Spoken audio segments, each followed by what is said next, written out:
The massive stallion broke free from its handler with a powerful lunge, charging directly toward 8-year-old Emma as she lay paralyzed with terror in the middle of the rodeo arena. Instead of trampling her, Thunder positioned his powerful body over the fallen child, becoming a living shield against the panicked horses around them, a split-second decision that would forge an unexplainable bond and forever alter both their destinies. Before we continue, don't forget to subscribe to the channel, like the video, and comment where in the world you're watching from. Let's go. The morning sun cast long shadows across the dusty arena of Cedar Creek, a small town where rodeo wasn't just a sport, but a way of life. Generations of families had gathered in this same spot, their traditions as deeply rooted as the ancient oak trees that surrounded the grounds. Today was special, the annual spring rodeo, an event that brought together the entire community in a celebration of heritage and skill. Among the crowd sat 8-year-old Emma Parker, her eyes wide with wonder as she watched the cowboys expertly handle their horses. Unlike most children her age who fidgeted during the events, Emma sat perfectly still, absorbing every movement, every technique. Her auburn hair was tied in 2 neat braids, and her freckled face displayed an intensity unusual for someone so young. "Look at that one, Daddy," she whispered, pointing to a magnificent chestnut stallion whose coat gleamed like polished copper under the morning light. "He's beautiful." Michael Parker smiled at his daughter's enthusiasm. At 35, he was a weathered rancher whose life had been shaped by the land and its animals. The calluses on his hands told stories of early mornings and late nights, of births and deaths, of struggles and triumphs that only those who worked with animals could truly understand. "That's Thunder," he explained. "Belongs to the Harrison family. Been champion 3 years running." Emma's eyes never left the horse as it pranced around the arena, powerful yet graceful, a perfect balance of strength and elegance. There was something about Thunder that called to her, something she couldn't explain even if she tried. What nobody in the stands knew was that Thunder's story wasn't as glorious as his appearance suggested. 6 years ago, he had been found abandoned, half-starved and injured by James Harrison. The old rancher had nursed him back to health against all odds, spending nights in the stable talking to the frightened animal, building a bond that transcended words. Under James's patient care, Thunder had transformed from a broken spirit into the magnificent creature that now commanded attention in the arena. As the morning events continued, Emma grew increasingly restless. Her small hands clutched the wooden railing, and she leaned forward, drinking in every detail of the rodeo. Her father noticed her excitement and smiled to himself. Emma had always been drawn to horses in a way that seemed almost mystical. Even as a toddler, she had shown no fear around the massive animals, approaching them with a confidence that made experienced ranchers raise their eyebrows. "Can I go closer, Daddy? Please," she begged, her green eyes pleading. Michael hesitated.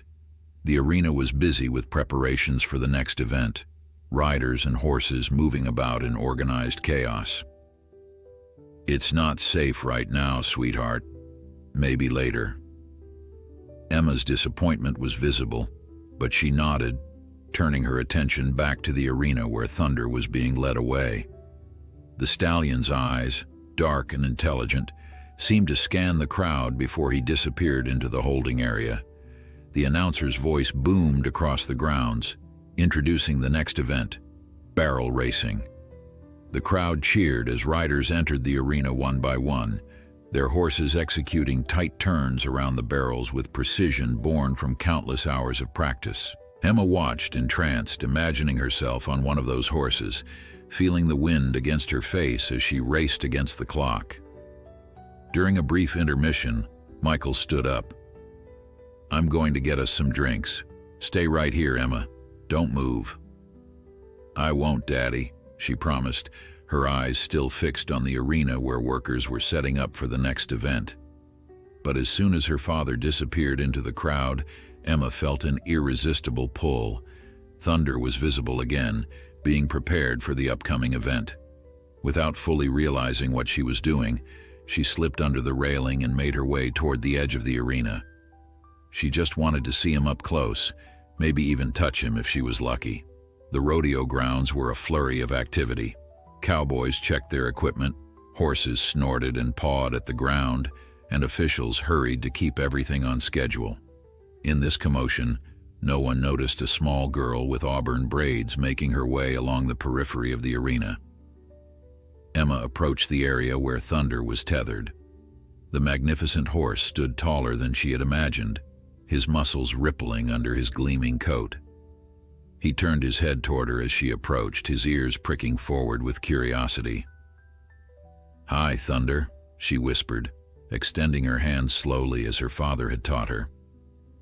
The horse lowered his head, his nostrils flaring as he caught her scent.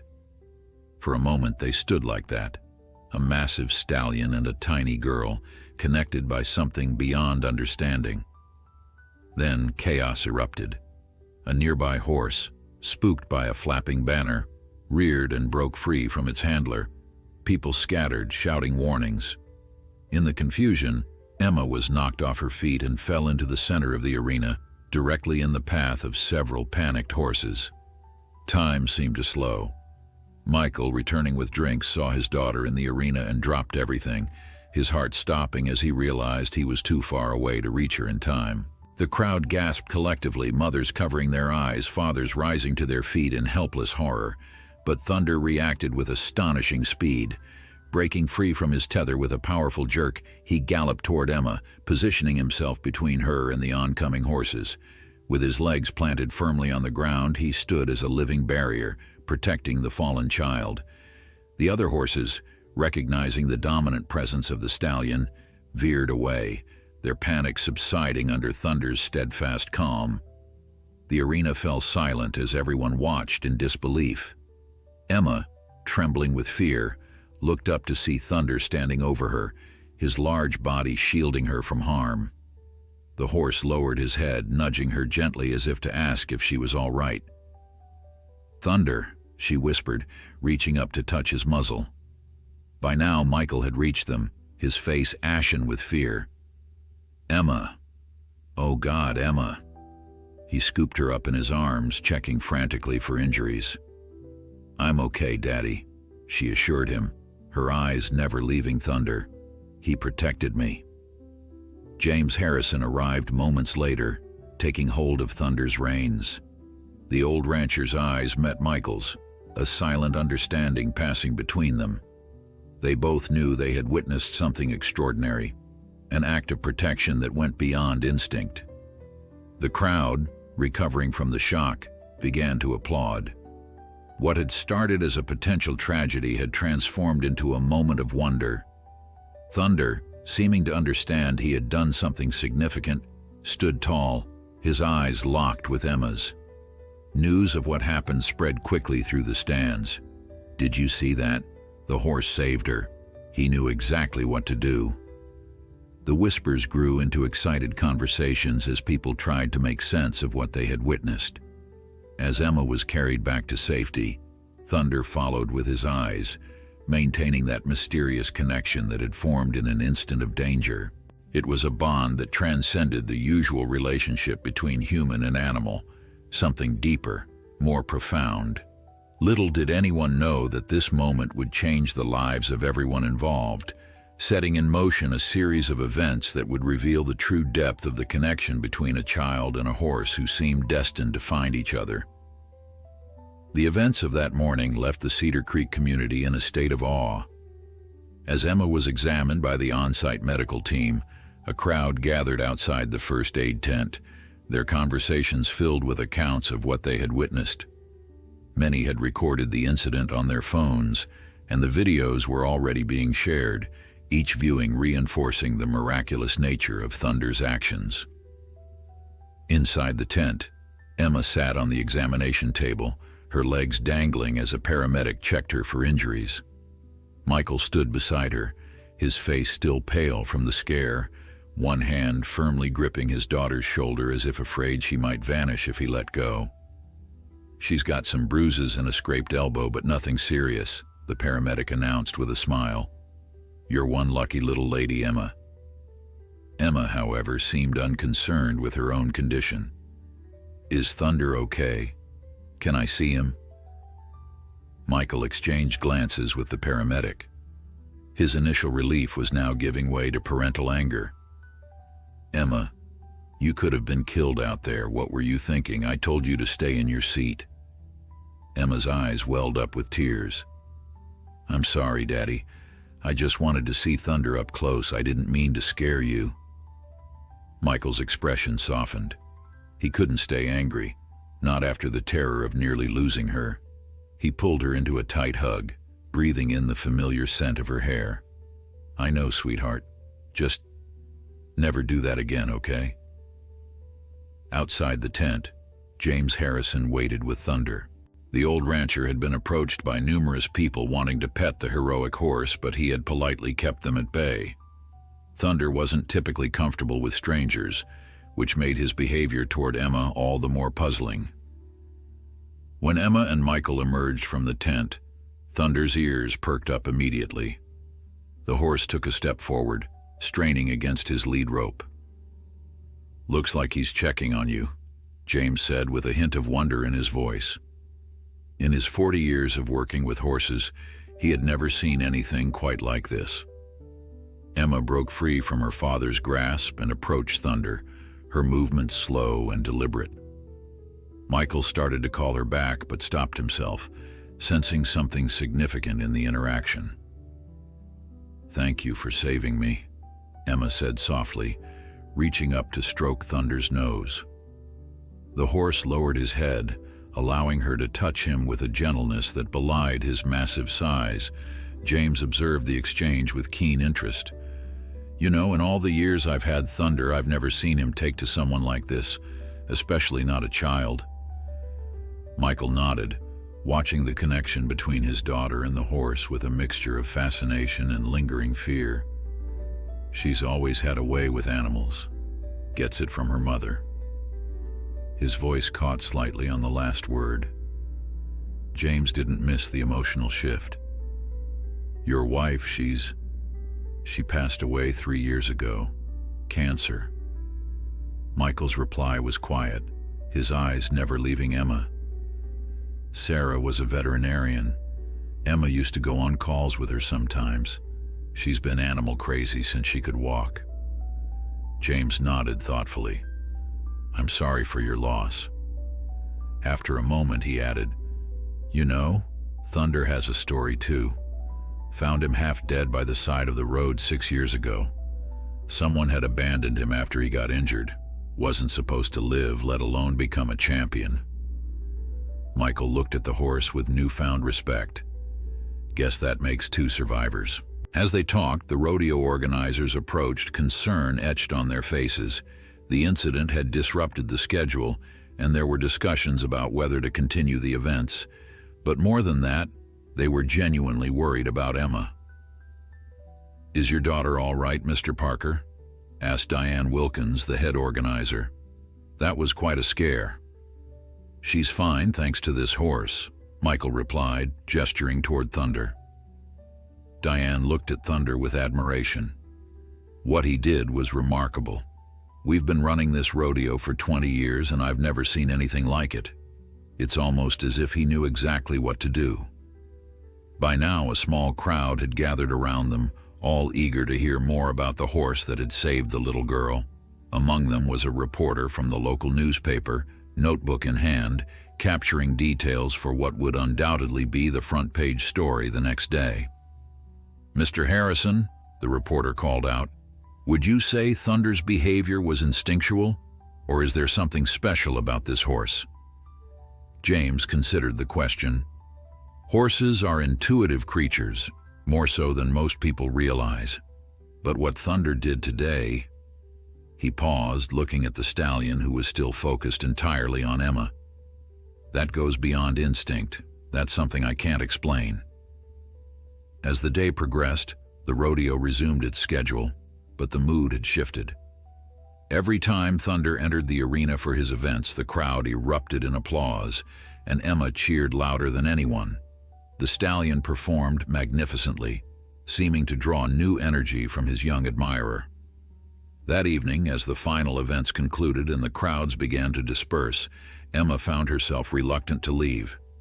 She stood by the fence, watching as Thunder was being groomed and prepared for transport back to the Harrison Ranch. "Can we visit him sometime, Daddy?" she asked, her eyes pleading. Before Michael could respond, James approached them. "You know, I've been thinking. Thunder could use some young company. Our ranch isn't far from town. You'd be welcome to visit any time." Emma's face lit up with joy. "Really? Did you hear that, Daddy? We can visit Thunder." Michael smiled, grateful for the old rancher's kindness. "That's very generous of you, Mr. Harrison." "James, please. And it's no trouble. Something tells me Thunder would appreciate it." He handed Michael a business card with the ranch address. "Come by this weekend if you'd like. We're usually around." As they said their goodbyes and headed toward the parking lot, Emma couldn't stop talking about Thunder and all the things she wanted to learn about him. Michael listened, a bittersweet smile on his face. It had been a long time since he'd seen his daughter this animated, this full of life. Not since before Sarah died. The incident at the rodeo made the local news that evening, with grainy cell phone footage showing Thunder's protective stance over Emma.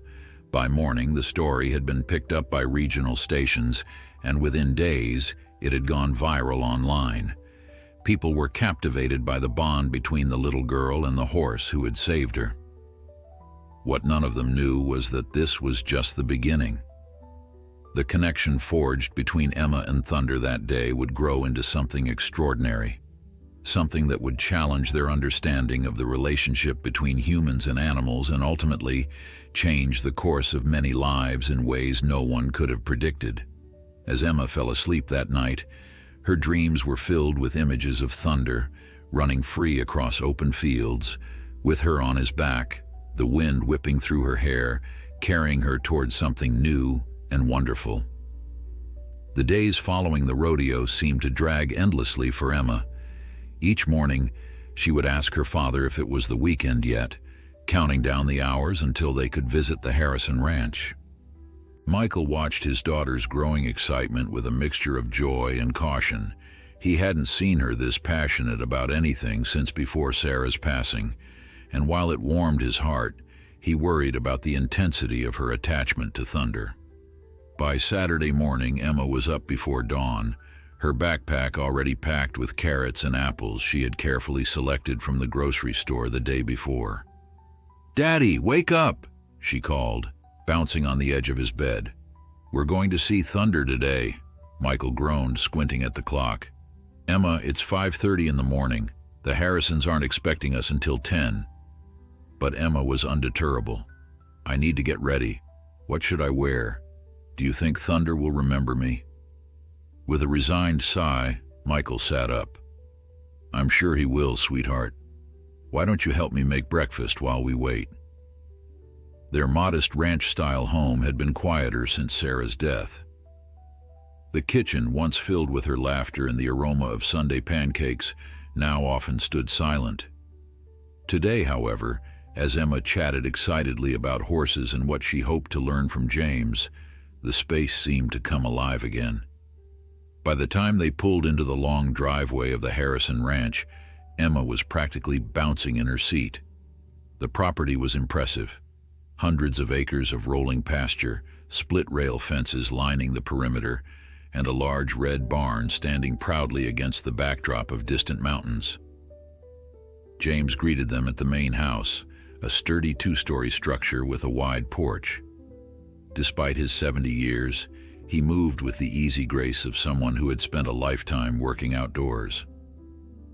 "Welcome to Whispering Pines Ranch," he said warmly, extending a weathered hand to Michael before turning to Emma. "Someone's been waiting for you." Emma's eyes widened. "Thunder?" James nodded, a twinkle in his eye. Been acting strange all morning. Kept looking toward the road like he knew you were coming. He led them to the main stable, a clean, well-maintained building housing about a dozen horses. At the far end, in a spacious stall, stood Thunder. The moment they entered, the stallion's head shot up, ears forward, eyes locked on Emma. "Thunder!" Emma cried, rushing forward. James caught her gently by the shoulder. "Slow down, little lady. Always approach a horse calmly, even one you know." Emma nodded, taking a deep breath. She approached the stall at a measured pace, speaking softly to Thunder.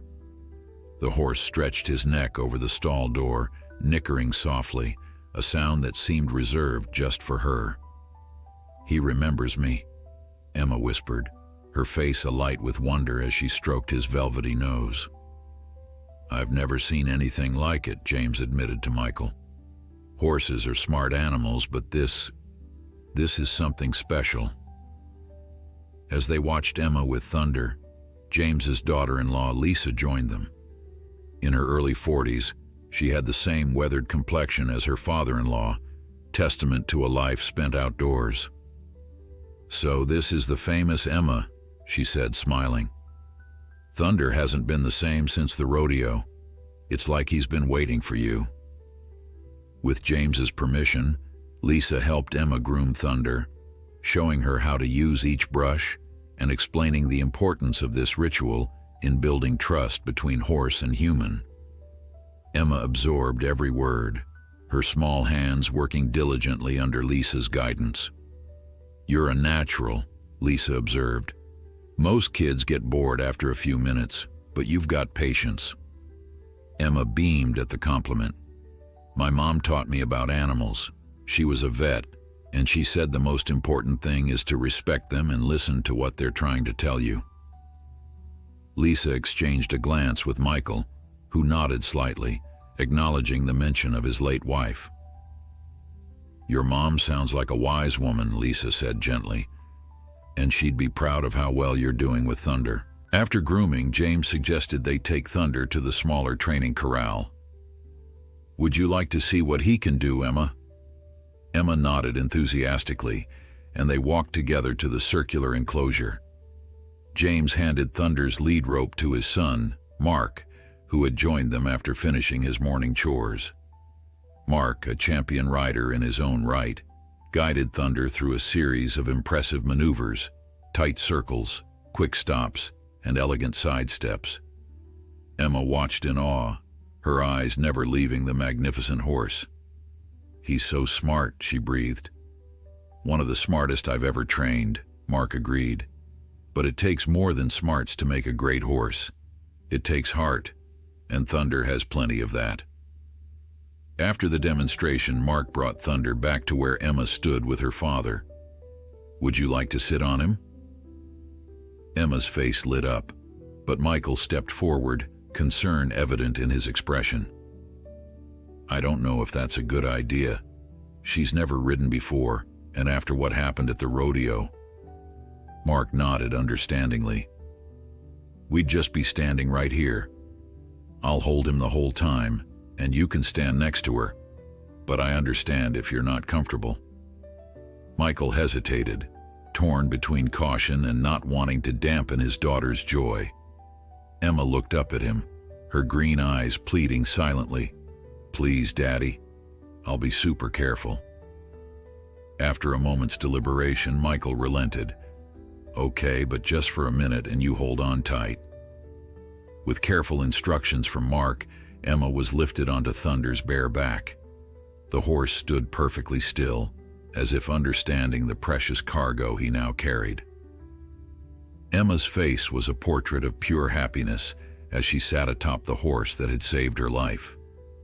"I'm doing it, Daddy. I'm riding Thunder." Though riding was a generous term for sitting on a stationary horse, Michael couldn't help but smile at her enthusiasm. There was something right about the picture before him. His daughter and this remarkable animal connected by an inexplicable bond. As the morning stretched into afternoon, the adults sat on the porch, watching Emma interact with Thunder in the nearby paddock. James had allowed her to give the horse treats and practice leading him, always under close supervision. "Your daughter has a gift," James remarked to Michael. "Not everyone can communicate with animals the way she does. It's something you can't teach." Michael nodded thoughtfully. Sarah always said the same thing. She used to joke that Emma could charm the birds out of the trees if she wanted to. A comfortable silence fell between them as they continued to watch. Then James cleared his throat. "I've been thinking. We offer riding lessons here at the ranch. Lisa teaches most of them. If Emma's interested, we'd be happy to have her join the beginner class." Michael looked at James, surprised by the offer. "That's very kind, but lessons can be expensive. And with me being a single parent..." James waved away his concerns. "First lessons on the house. After that, we can work something out. Maybe Emma could help out around the stables in exchange for lessons. Kids her age can learn a lot from taking care of animals." As they discussed the possibilities, Emma's laughter rang out across the yard, a sound Michael realized he hadn't heard nearly enough in the past 3 years. Looking at his daughter's radiant face as she communed with Thunder, he felt something shift inside him, a loosening of the grief that had bound them both since Sarah's death. Perhaps he thought they had both found something they needed in this unexpected friendship between a girl and a horse. The riding lessons began the following week. Emma was assigned to a gentle mare named Daisy for her beginner classes, but her eyes would always drift to Thunder, who watched from his paddock as if monitoring her progress. After each lesson, Lisa would allow Emma to spend some time with the stallion, a special privilege that the other students viewed with a mixture of awe and envy. "You're getting better every day," Lisa told Emma after her 4th lesson. "You've got a natural seat." Emma beamed at the compliment as she helped unsaddle Daisy. "Do you think I'll be able to ride Thunder someday?" Lisa exchanged glances with James, who had been observing the lesson. "Thunder's not typically a beginner's horse," she explained gently.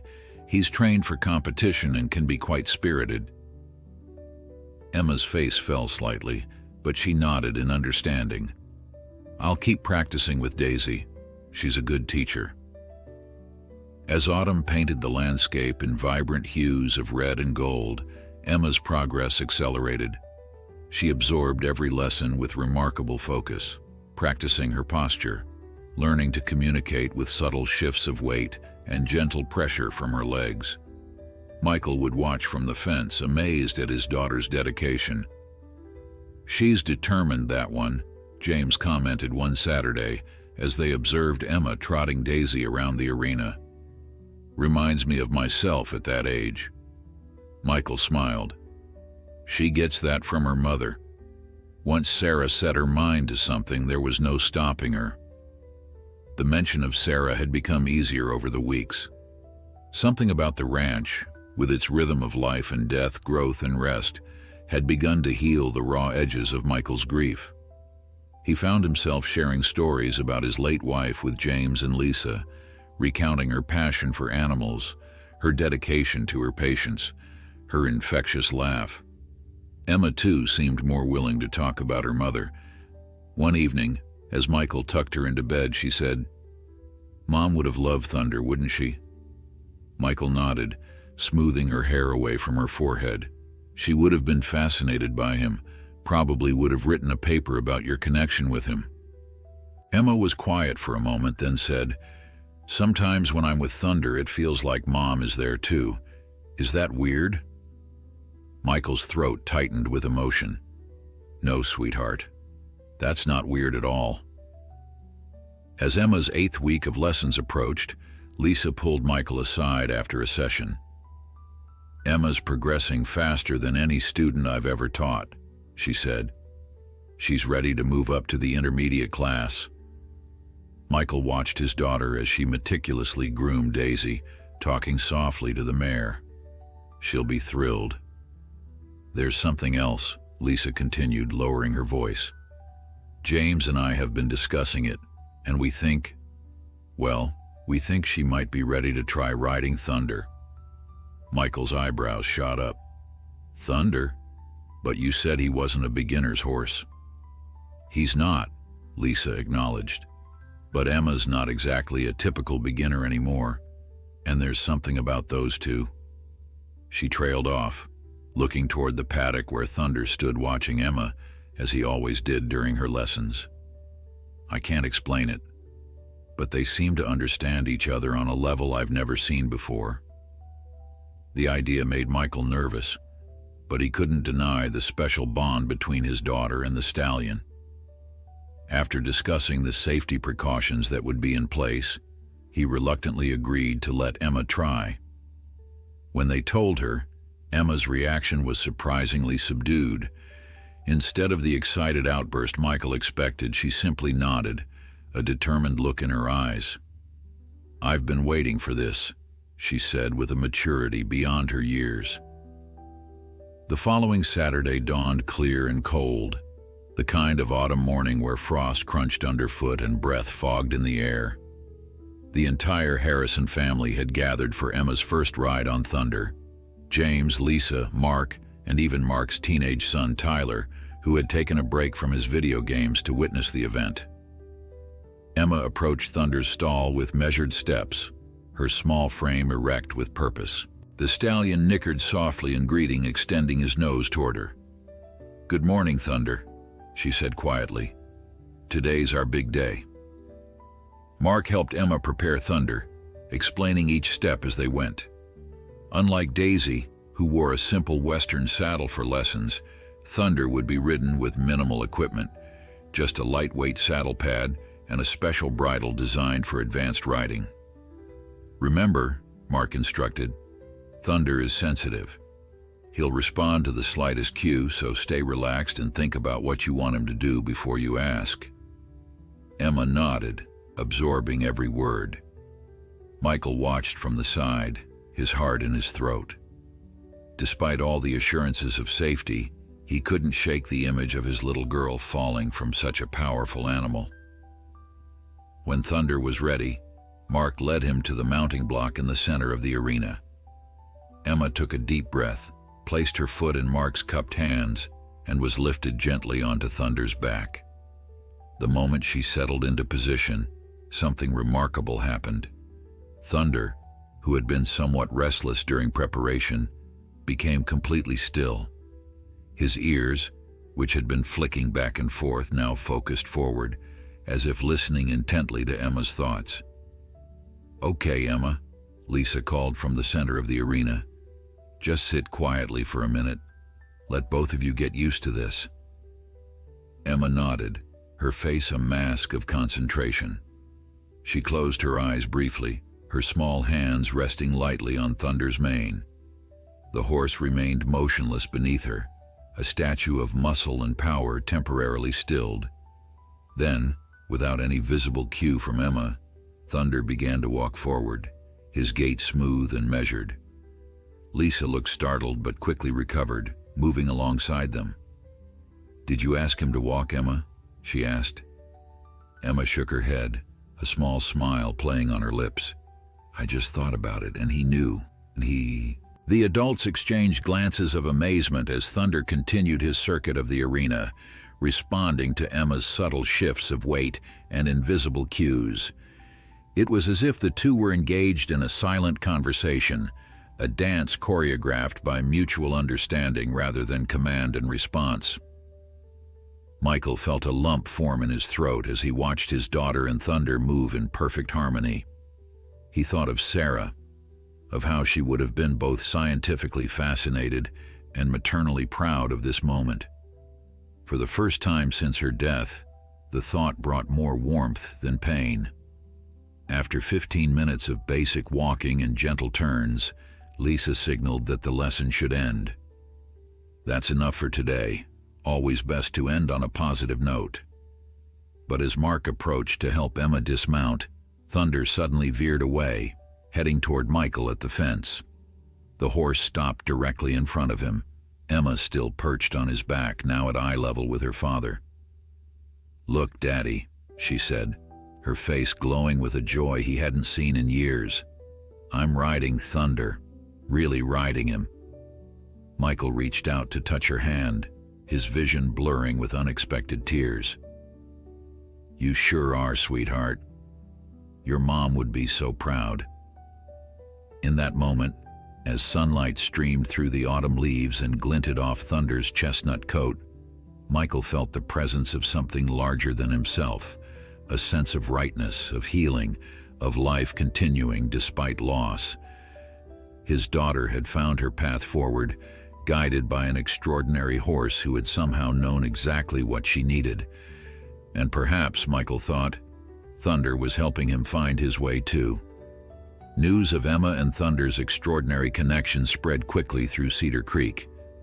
What had begun as a local human interest story about a horse saving a child had evolved into something more profound. People who visited the Harrison Ranch often lingered by the arena, hoping to catch a glimpse of the small girl and the powerful stallion moving as one. As winter approached, Emma's rides with Thunder became the highlight of her week. Michael adjusted his work schedule at the construction company to ensure he never missed a lesson. He would stand at the fence, watching as his daughter and Thunder communicated through what seemed like telepathy, executing complex maneuvers that Lisa said would challenge even experienced riders. "It's as if they share the same mind," Lisa remarked one day, as Thunder performed a perfect flying lead change in response to Emma's barely perceptible cue. "I've been training horses for 20 years, and I've never seen anything like it." Even Mark, who had initially been skeptical about letting a child ride his prize stallion, had become a believer. "Thunder's different with her," he admitted to Michael. "Calmer, more focused. She brings out something in him that none of us can." The transformation wasn't limited to Thunder. Emma, who had been withdrawn and quiet since her mother's death, had blossomed. Her grades improved, she made new friends among the other riding students, and the nightmares that had plagued her for years had all but disappeared. One evening in early December, as Michael drove them home from the ranch, Emma said, "Daddy, can I ask you something?" "Of course, sweetheart. Do you think we could move closer to the ranch, so I could see Thunder more often?" Michael glanced at his daughter, surprised by the request.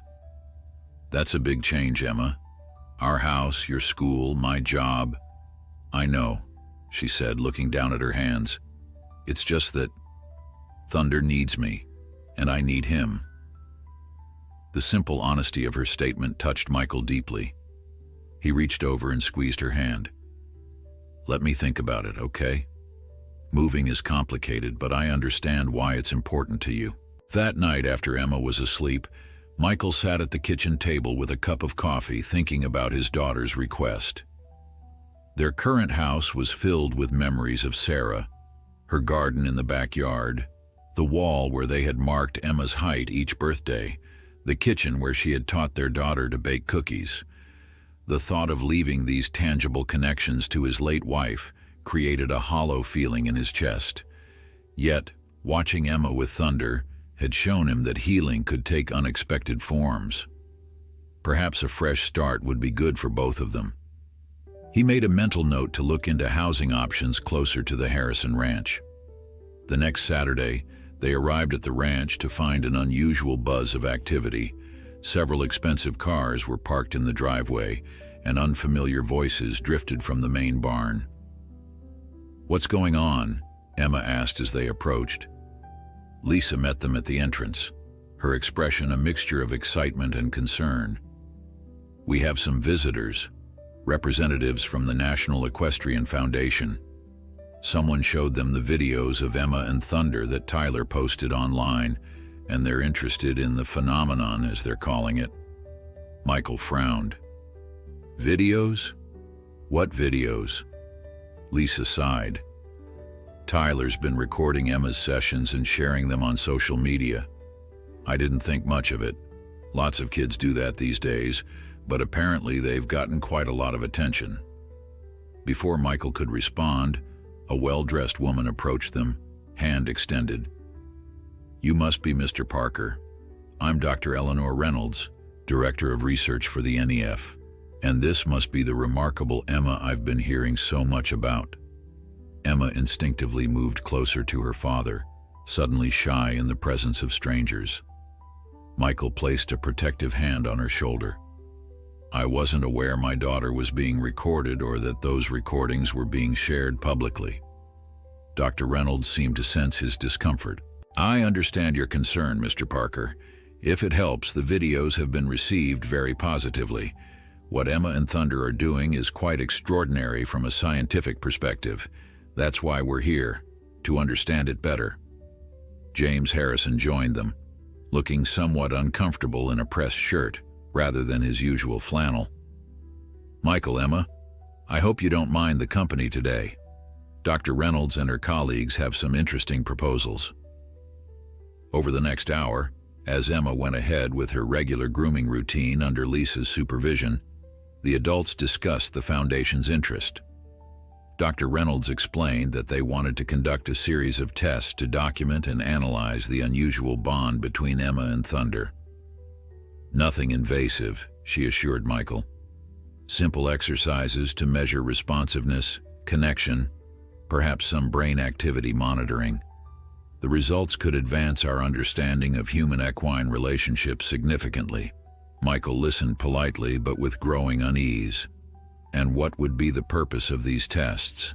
Would the results be published? That would be the goal, yes, Dr. Reynolds replied. With full credit to Emma and appropriate compensation, of course. The scientific community has much to learn from what's happening here. James added, they've also mentioned the possibility of exhibition events, demonstrations at major equestrian centers, perhaps even internationally. Michael's discomfort deepened. You're talking about turning my 8-year-old daughter into some kind of performing act? Not at all, Dr. Reynolds said quickly. We're talking about sharing a gift, advancing knowledge. Emma has a remarkable ability that could benefit our understanding of animal cognition. As they talked, Michael glanced toward the stable where Emma was now leading Thunder to the arena for their session. Her face was alight with the simple joy of being with the horse she loved.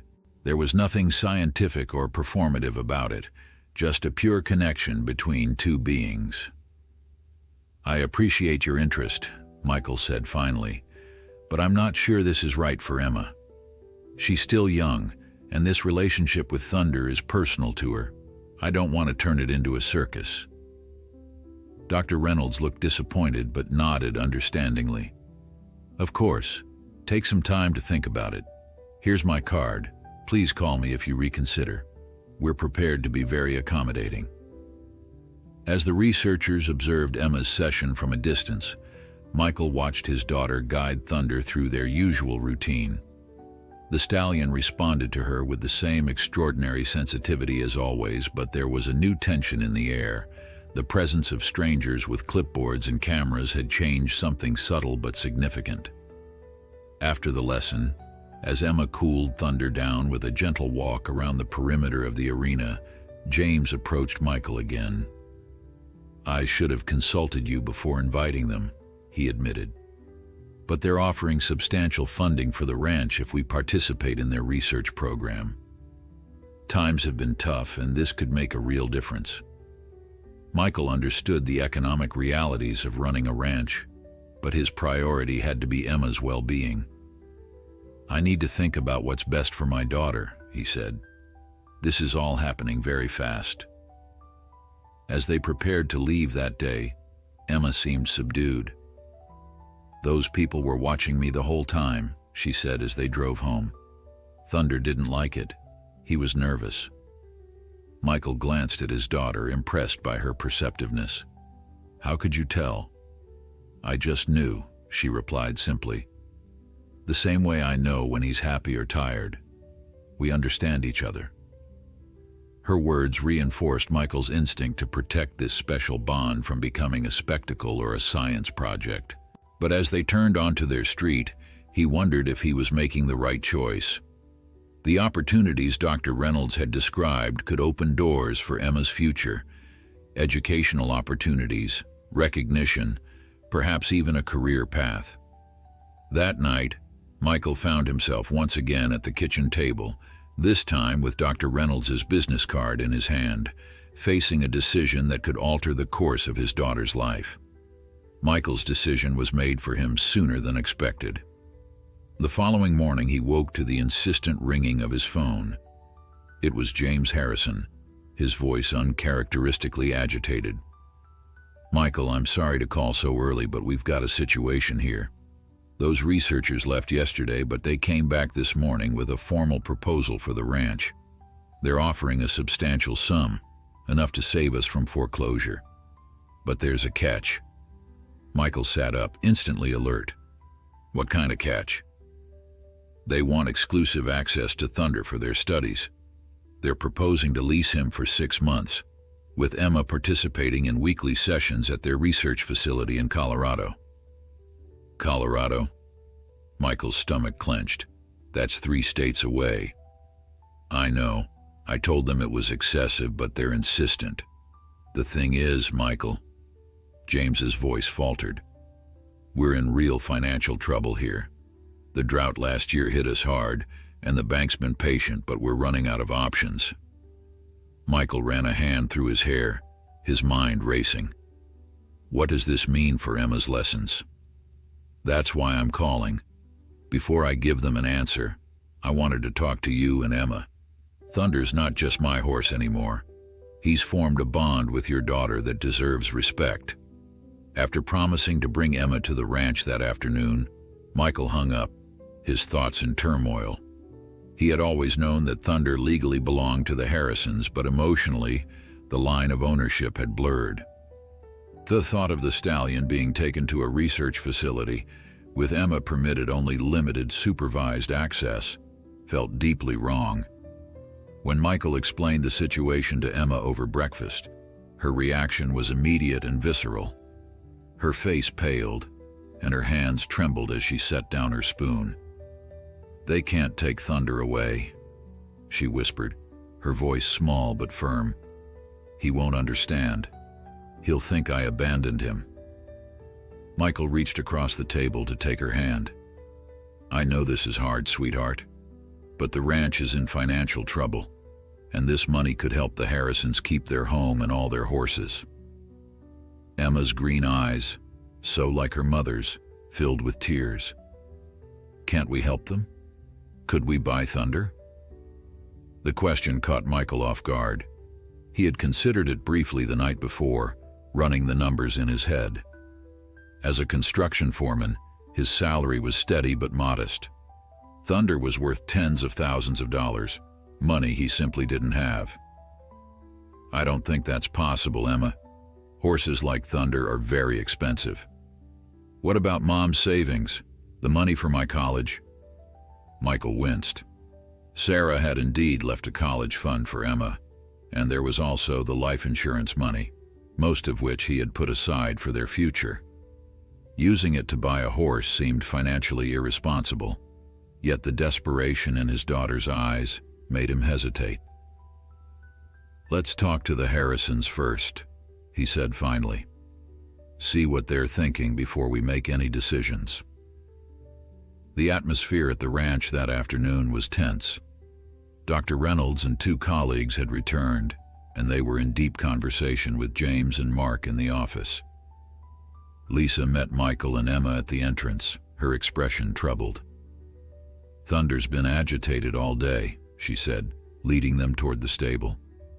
"Won't eat, keeps looking toward the gate. It's like he knows something's wrong." Emma immediately broke away from the adults, running to Thunder's stall. The stallion whinnied when he saw her, pressing his head over the half door to meet her outstretched hands. "I'm here," she whispered, stroking his velvety nose. "I won't let them take you away." Lisa and Michael watched the reunion with heavy hearts. "This isn't right," Lisa said softly. "I understand the financial pressure. Believe me, I do. But separating them seems cruel."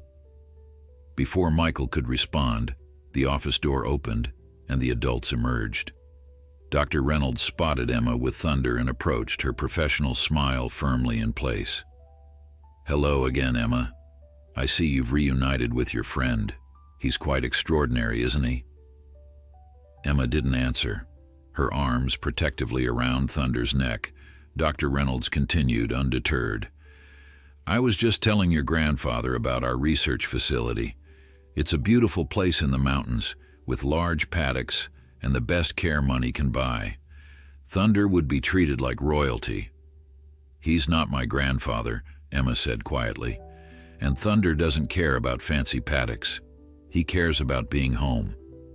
An awkward silence followed, broken by James clearing his throat. Why don't we adults continue this discussion inside?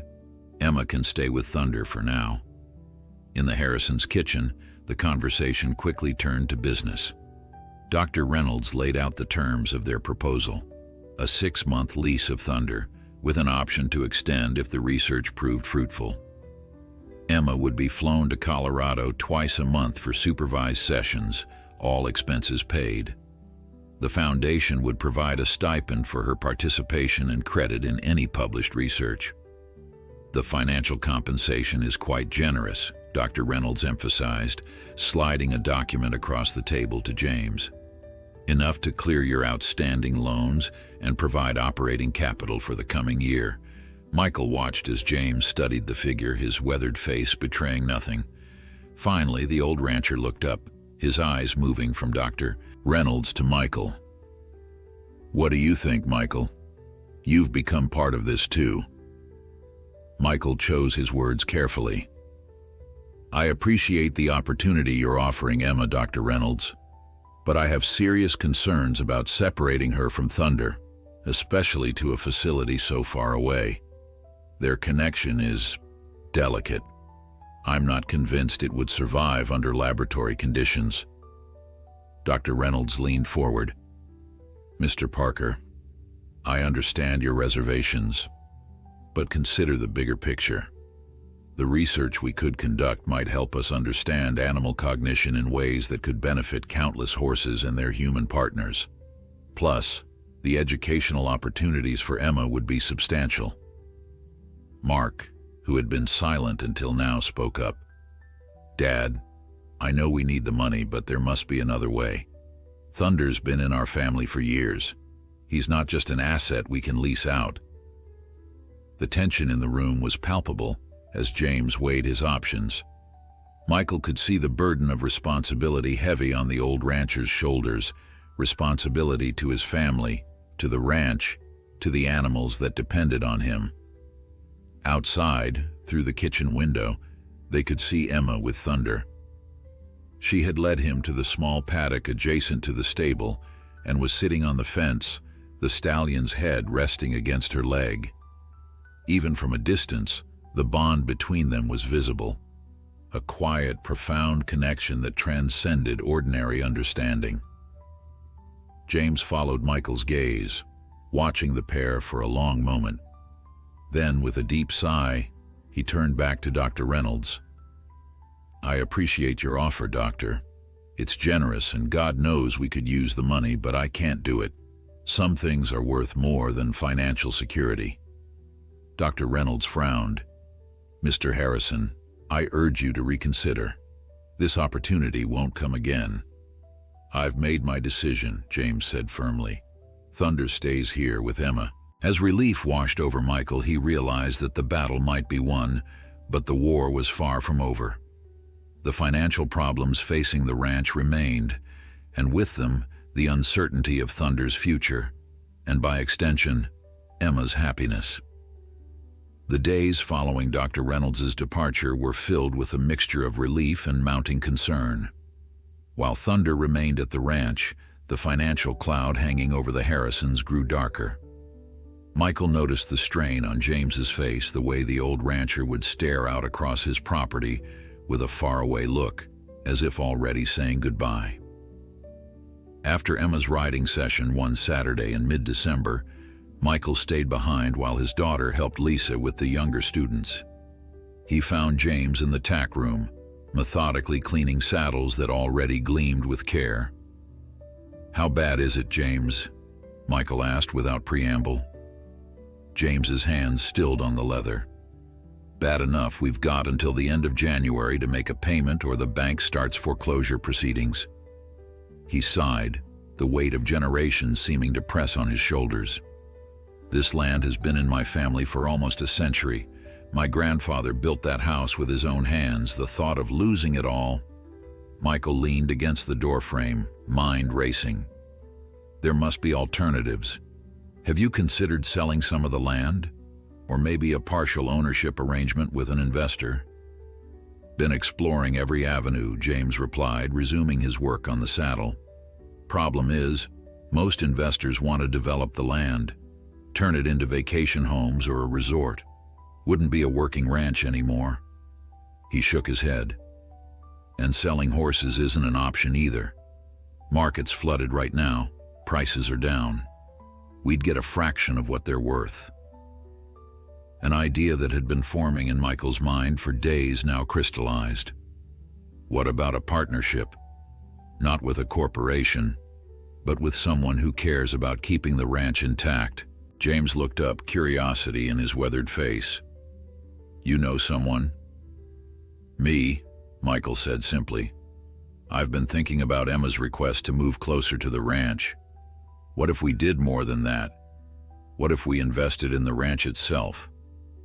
The possibility hung in the air between them.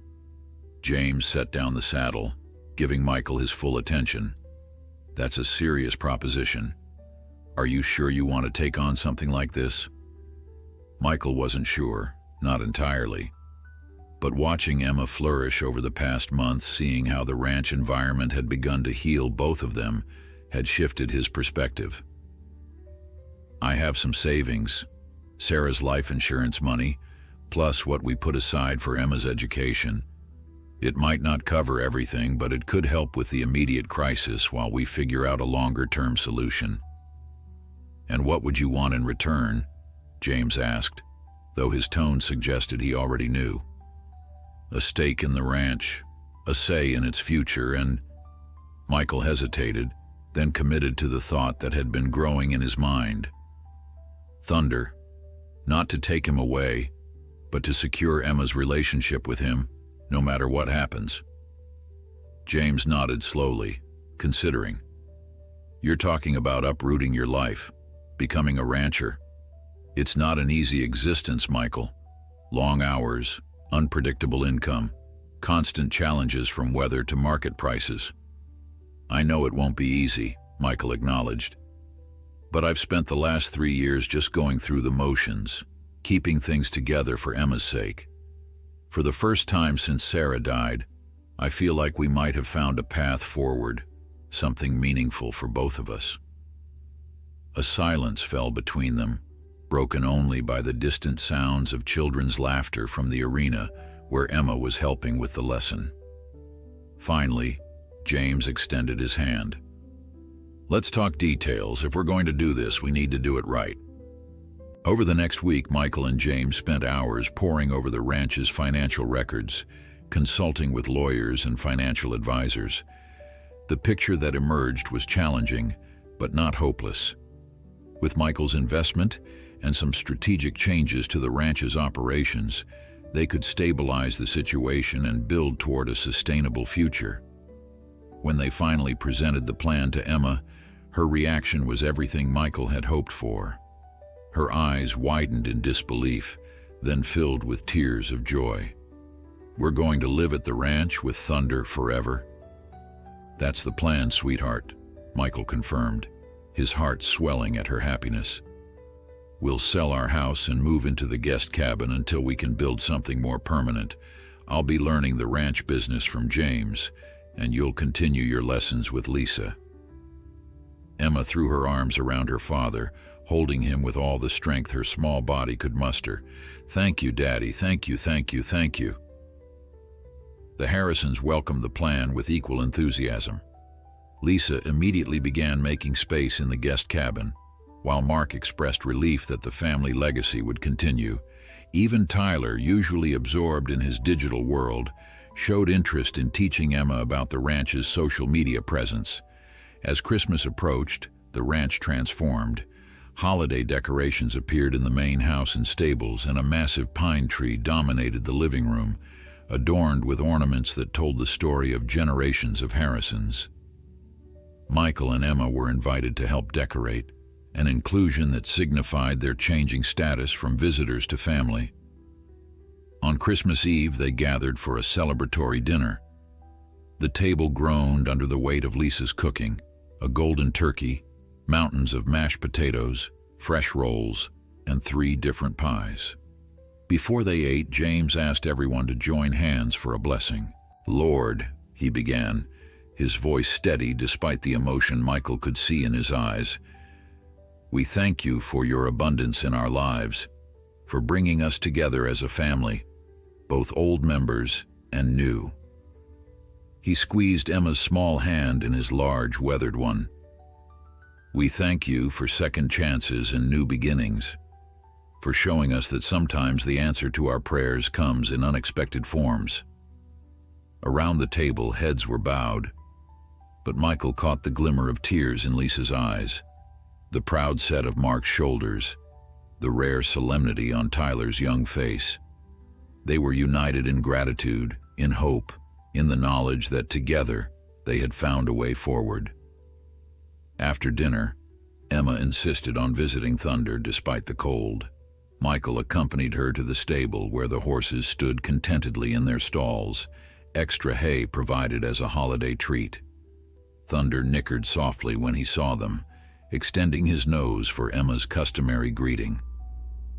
"Merry Christmas, Thunder," she whispered, stroking his face. "I have the best present ever. We're going to live here now, and I'll see you every day." The stallion's eyes, intelligent and gentle, seemed to understand. He lowered his head, allowing Emma to wrap her arms around his neck in a hug that spoke volumes about their connection. Michael watched from a respectful distance, struck by the rightness of the moment. 3 years ago, in the dark days following Sarah's death, he couldn't have imagined finding joy again, let alone a new purpose and extended family. Yet here they were, embarking on an adventure that honored Sarah's memory while creating space for new growth. As they walked back to the house, snow beginning to fall in gentle flakes around them, Emma slipped her hand into her father's. "Do you think Mom would be happy about our new life?" Michael squeezed her hand, looking up at the star-filled sky. "I know she would, sweetheart. She always wanted us to be happy, to live fully. And that's exactly what we're doing." The snow continued to fall, covering the ranch in a blanket of pristine white, nature's own way of marking the fresh start that awaited them all in the new year. Spring arrived at Whispering Pines Ranch with an explosion of color and activity. The transition from winter to the busy breeding and training season brought long days and new challenges for Michael, who was still adjusting to ranch life. The physical demands were different from construction work, less predictable, more varied, and somehow both more exhausting and more satisfying.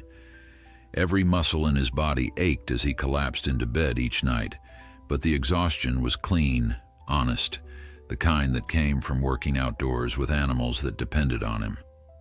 When doubt crept in during those twilight moments between wakefulness and sleep, he would remind himself of Emma's transformation. His daughter had blossomed in ways he couldn't have imagined. She had grown taller over the winter, her freckled face tanned from hours in the spring sunshine. Her confidence had increased exponentially, not just with Thunder, but in all aspects of her life. Her teachers reported improvements in her concentration and social skills, and the nightmares that had plagued her since Sarah's death had all but disappeared. Most mornings, Emma was up before dawn, helping with chores before school. After completing her homework in the afternoon, she would spend hours with Thunder, their bond deepening with each passing day.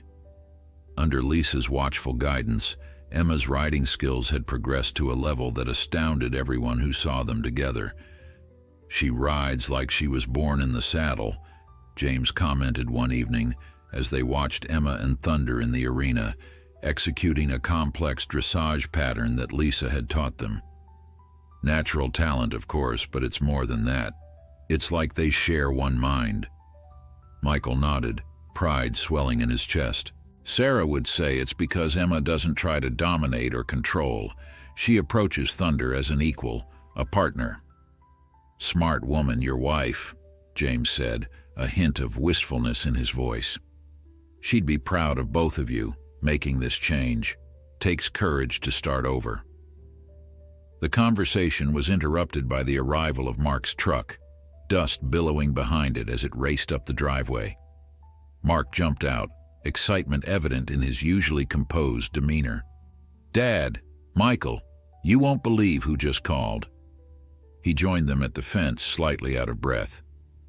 Carson Williams, the organizer of the Western States Equestrian Exhibition. They want Thunder and Emma to perform in the special showcase next month. James's eyebrows shot up. Carson Williams, that's a big deal. The exhibition draws crowds from all over the country. Not just crowds, Mark added. Sponsors, breeders, trainers, everyone who's anyone in the equestrian world will be there. It could put our breeding program on the map. Michael frowned slightly, memories of Dr. Reynolds and her research team surfacing. "I thought we agreed to keep Emma and Thunder out of the spotlight." "This is different," Mark assured him. "It's not about research or treating them like lab subjects. It's a celebration of exceptional horses and riders. A chance to show people what's possible when there's true partnership between human and animal." James nodded thoughtfully. "It could be good for the ranch financially, too. The right connections at an event like this could secure our future for years to come." Michael watched Emma guiding Thunder through a series of elegant movements, her small form perfectly balanced on the powerful stallion. There was joy in every line of her body, a natural grace that came from complete trust and harmony with her mount. "What would it involve exactly?" he asked, still cautious but willing to listen. "A 5-minute performance in the main arena," Mark explained. "Something that showcases their special connection. They'd be one of about 10 acts in the special exhibition, separate from the competitive events." Michael considered this. "I'd need to talk to Emma, see how she feels about it. This needs to be her choice." When Emma heard about the invitation, her initial reaction was hesitation. "Would there be lots of people watching?" she asked, her voice small. "Yes," Michael answered honestly. "It's a big event, but you don't have to do it if you don't want to." Emma was quiet for a moment, absently braiding a section of Thunder's mane as she thought. Would it help the ranch? Would it make James and Lisa and Mark happy? Michael's heart swelled at his daughter's consideration for others. "It could help the ranch, yes. But sweetheart, your feelings matter most. This is about you and Thunder." Emma looked up at her father, then over at Thunder, who was watching her with his usual attentive gaze. Something seemed to pass between them, an unspoken communication that Michael had grown accustomed to, but still found remarkable. "I think," Emma began slowly, "I think Thunder and I could do it, if we practice a lot, and if you're there with us." Michael knelt down to her level. "I'll be there every step of the way. And if you change your mind, even at the last minute, that's okay too." The weeks leading up to the exhibition were filled with preparation. Lisa worked with Emma to choreograph a routine that would showcase the unique bond between girl and horse without being overly technical or demanding. They settled on a performance that combined elements of Liberty work, where Thunder would work without any tack, responding solely to Emma's voice and subtle body language, and more traditional riding that highlighted their seamless communication. As the day approached, Michael noticed Emma growing quieter, more introspective.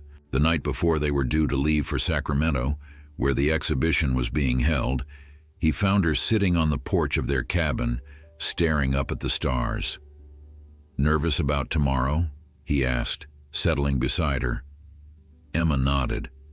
"What if I forget what to do?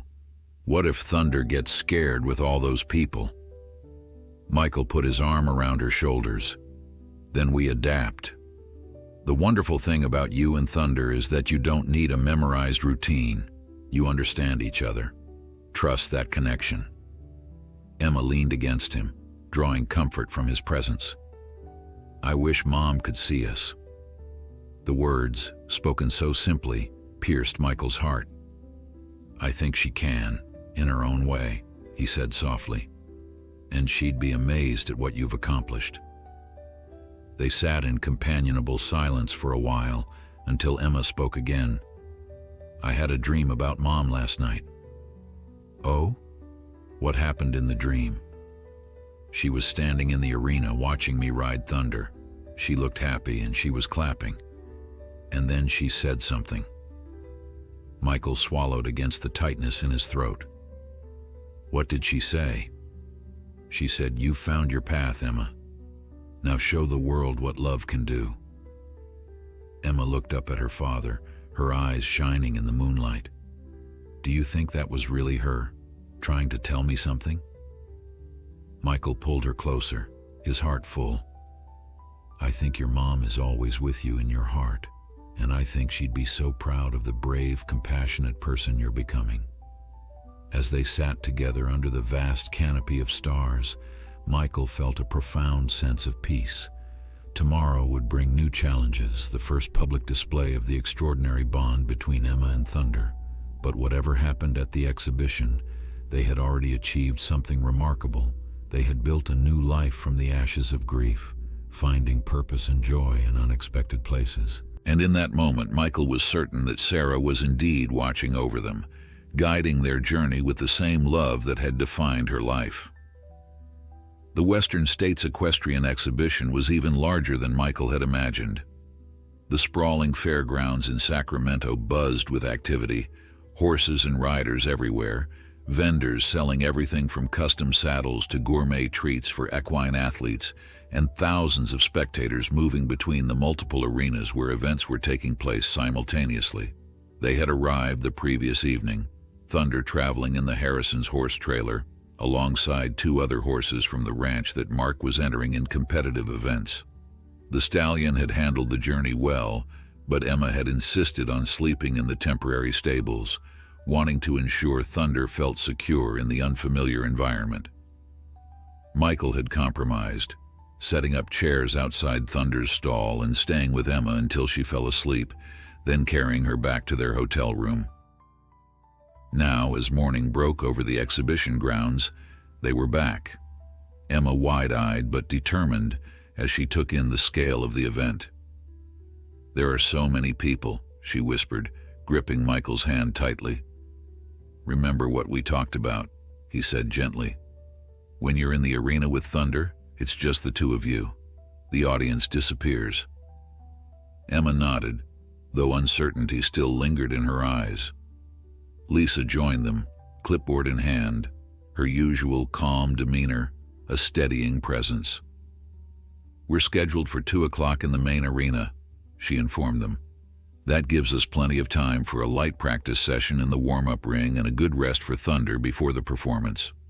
The morning passed in a blur of activity.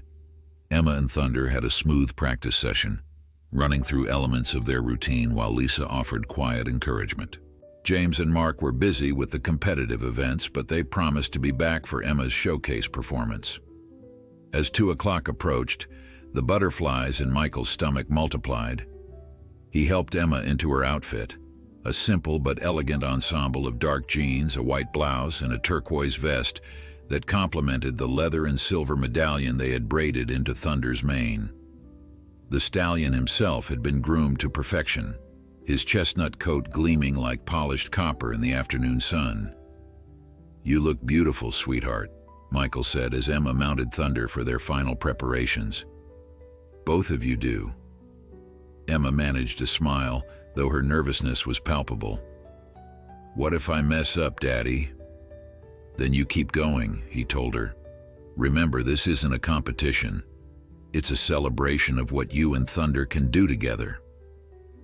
They made their way to the holding area adjacent to the main arena, where other showcase participants were also preparing. Michael noticed several people looking their way, whispering behind their hands. Word had spread about the little girl, with the extraordinary connection to her horse, and expectations were high. Carson Williams, the exhibition organizer, approached them with a warm smile. A tall man with silver hair and a commanding presence, he had been in the equestrian world for decades and had seen the best performers from around the globe. "Emma Parker, I presume," he said, extending his hand to her. "And this must be the famous Thunder. I've heard remarkable things about you both." Emma shook his hand solemnly. "Thank you for inviting us, sir." Carson's eyes twinkled. "The pleasure is mine. Your story has touched many hearts, young lady, and I have a feeling your performance today will touch many more." As he moved away to check on other participants, Michael stepped closer to Thunder's side. "You've got this, Emma. Just breathe and trust your connection with Thunder." All too soon, they heard the announcer's voice booming through the speakers. "Ladies and gentlemen, our next showcase features a very special pair. Just 6 months ago, a chance encounter at a small-town rodeo brought together a young girl and a remarkable horse in a moment that many have called miraculous.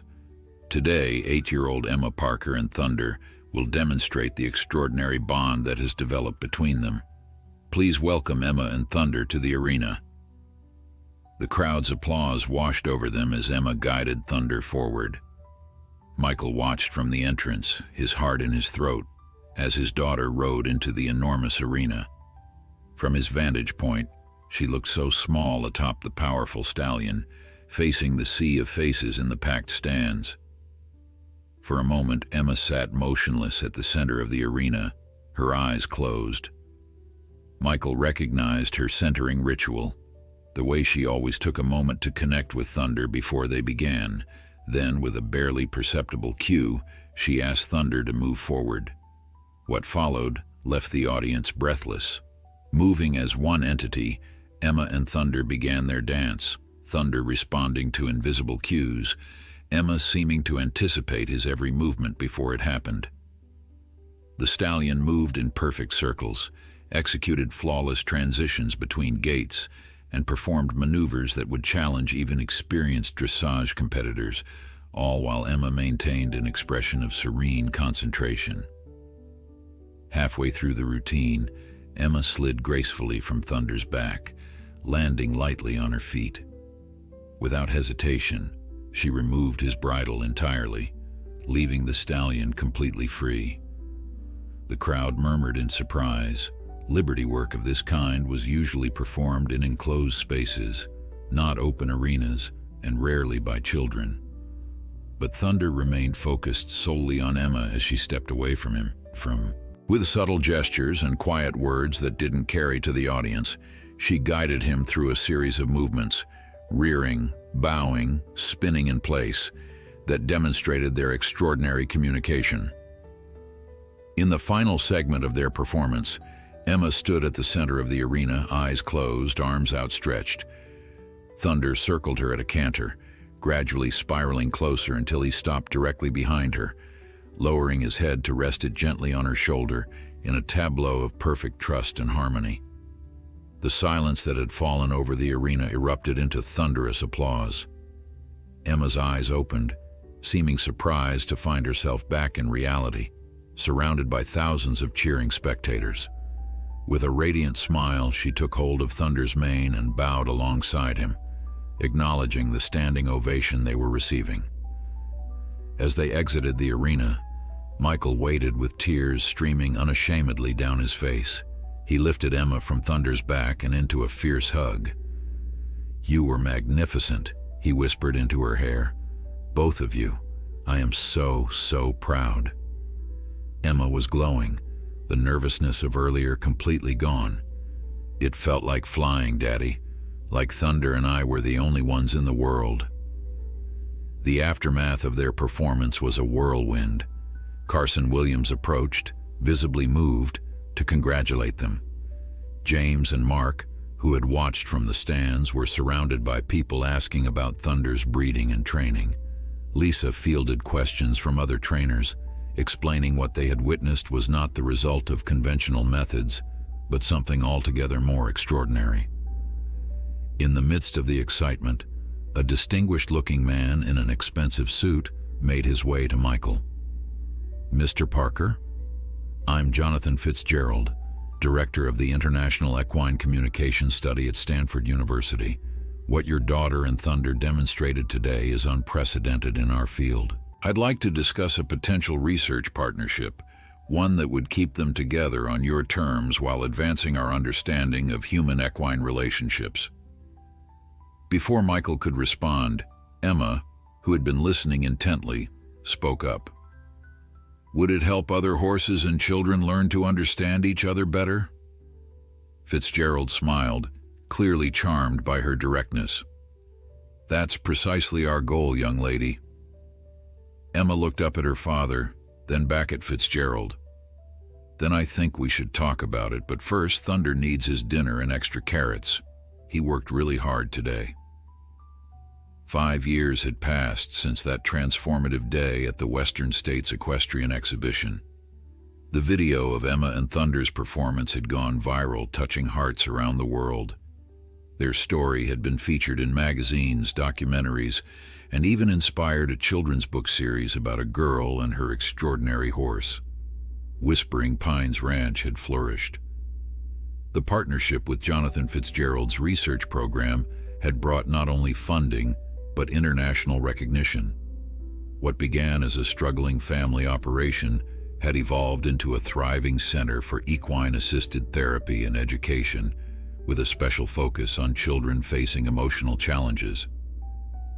On a warm summer morning, 13-year-old Emma stood in the center of the ranch's main arena, now expanded and modernized, surrounded by a circle of children.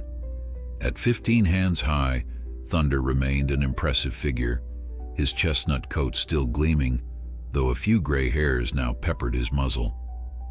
"The most important thing to remember," Emma was saying to her rapt audience, "is that horses can sense your feelings. They don't care if you're scared or sad or even angry. They just want to know the truth of what's inside you." Michael watched from the sidelines, pride swelling in his chest. Emma had grown into a poised young woman, her auburn hair now reaching halfway down her back, her freckled face showing the first subtle transitions from childhood to adolescence. Yet her connection with Thunder remained unchanged, a bond that defied conventional explanation and continued to amaze everyone who witnessed it. As the children dispersed to their assigned horses for their therapy session, Emma joined her father at the fence. "Good group today," he commented. "That little boy, Jake, he finally touched his horse." Emma nodded, satisfaction evident in her smile. 3 weeks of patience, but it was worth it. Did you see his face when Pepper nuzzled his hand? Pure magic. The program they had developed with Fitzgerald's team combined elements of traditional equine therapy with the insights gained from studying Emma and Thunder's unique communication. Children with trauma backgrounds, autism, anxiety, and depression came to the ranch from all over the country, finding healing through carefully structured interactions with specially selected horses. "Your mom would be amazed by all this," Michael said softly, gesturing to the busy ranch around them, Lisa leading a group of parents through an orientation session, Mark instructing advanced riders in the dressage arena, James, now moving more slowly but still very much the patriarch, giving a tour to potential donors. "She knows," Emma replied with the simple certainty that had always characterized her. "She's watching." Michael put his arm around his daughter's shoulders, marveling at how tall she had grown. Soon she would be taller than Sarah had been. "You think so?" "I know so," Emma said. "Sometimes when I'm riding Thunder, especially when we're trying something new, I can feel her encouraging me." The supernatural certainty with which Emma spoke no longer surprised Michael. Over the years, he had come to accept that his daughter possessed a sensitivity that went beyond the ordinary, a capacity for connection that extended to animals and perhaps to realms he couldn't perceive. Their conversation was interrupted by the arrival of a sleek black car at the main gate. "Dr. Fitzgerald's here," Emma noted. "Right on time as usual." Jonathan Fitzgerald had become a regular presence at the ranch, his initial scientific interest in Emma and Thunder evolving into genuine friendship and professional collaboration. His research team had documented hundreds of sessions, developing protocols that were now being implemented in therapeutic programs worldwide. As Fitzgerald approached, Michael noticed he was carrying a thick envelope. "Good news," the researcher announced without preamble. "The International Journal of Equine Science has accepted our paper. The peer review was unanimously positive." Emma's eyes lit up. "The one about the brainwave synchronization?" Fitzgerald nodded, smiling at her enthusiasm. "The very same. Your contribution as co-author was specifically praised, by the way. Not many 13-year-olds can claim a publication in a peer-reviewed scientific journal." "Thunder deserves the main credit," Emma said, glancing toward the stallion who was now enjoying a well-deserved rest in the shade of an oak tree. "He's the one who figured out how to connect with me." "Speaking of Thunder," Fitzgerald said, his tone shifting slightly, "I received some inquiries after presenting our preliminary findings at the Stockholm conference. Several breeding programs are interested in his genetics, particularly given the unusual aptitude for human connection he's demonstrated." Michael exchanged glances with Emma, who nodded almost imperceptibly. They had discussed this possibility before. Thunder's advancing age meant decisions about his legacy needed to be considered. "We'd need to talk with James and Mark," Michael replied. "Thunder's still technically part of their breeding program, though he hasn't been active in that capacity." "Of course," Fitzgerald agreed. "But I wanted to bring it to your attention first. The potential to study whether his unique characteristics can be passed to offspring is scientifically significant, and it would ensure his legacy continues." As they walked together toward the main house for lunch, Michael reflected on how far they had come. The desperate financial situation that had once threatened the ranch was now a distant memory. The therapy program generated steady income, research grants provided additional funding, and Thunder's offspring, if they decided to proceed, would likely be in high demand. More importantly, the emotional wounds that had once seemed so raw had healed.